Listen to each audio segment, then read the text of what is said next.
ইতিহাসে জেলার সর্বোচ্চ পদ জেলা পরিষদ সভাধিপতি কখনো কোনো মহিলা সুযোগ পায়নি।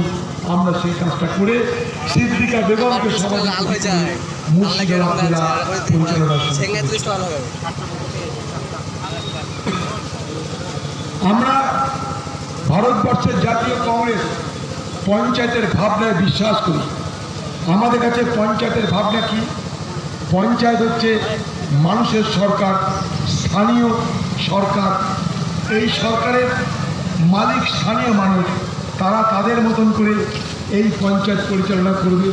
সেই লক্ষ্য নিয়ে পঞ্চায়েত ব্যবস্থা জন্ম দিয়েছিল ভারতবর্ষের জাতীয় কংগ্রেস এবং প্রয়াত প্রধানমন্ত্রী রাজীব গান্ধী।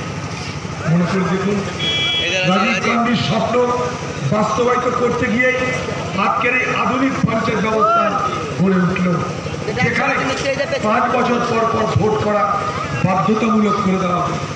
অর্থাৎ 5 বছর পর ভোট করতেই হবে।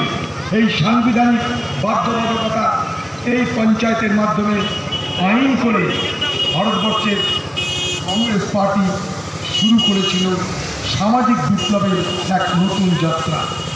শুধু তাই নয়, আজকে পঞ্চায়েত ব্যবস্থায় 50% মহিলা, তারা আসন সংরক্ষিত হওয়ার দৌলতে পঞ্চায়েত পরিচালনায়, ব্লক পরিচালনায়, জেলা পরিষদ পরিচালনায় তারা সবথেকে বড় ভূমিকা পালন করতে পারে। এটাও রাজীব গান্ধীর অবদান। এই রাজীব গান্ধী অর্থাৎ কংগ্রেস বাংলার মহিলাদেরকে সম্মান দিয়েছে। এই কংগ্রেস শিডিউল কাস্ট, শিডিউল ট্রাইবের জন্য আসন সংরক্ষণ করে সমাজের প্রত্যেক বর্গের মানুষের তাদের যা সুখ, তাদের যা পাওনা, তাদের যা অধিকার, সব কিছুকে সুরক্ষিত করবার চেষ্টা করেছে। আজকে সেই পঞ্চায়েত নির্বাচন, এই পঞ্চায়েত নির্বাচনে আমরা 2003 সালে জিতেছিলাম। জেতার পর সারা মুর্শিদাবাদ জেলা জুড়ে আমরা শুরু করেছিলাম উন্নয়নের এক নতুন উদ্যোগ।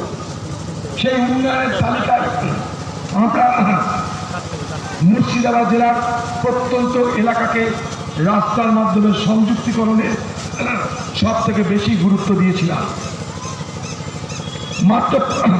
মাত্র 5 বছরে এই মুর্শিদাবাদ জেলায় আমরা 1200 কিলোমিটার শুধু পাকা রাস্তা করেছিলাম। জেনে রাখুন, শুধু জেলা পরিষদের নেতৃত্বে 1200 কিলোমিটার। তারপর পঞ্চায়েত সমিতি আছে, গ্রাম পঞ্চায়েত আছে, ওগুলো বাদ দিয়ে শুধু জেলা পরিষদের নেতৃত্বে প্রধানমন্ত্রী গ্রামীণ সড়ক যোজনায় এই মুর্শিদাবাদ জেলায় আমরা 1200 কিলোমিটার পাকা রাস্তা নির্মাণ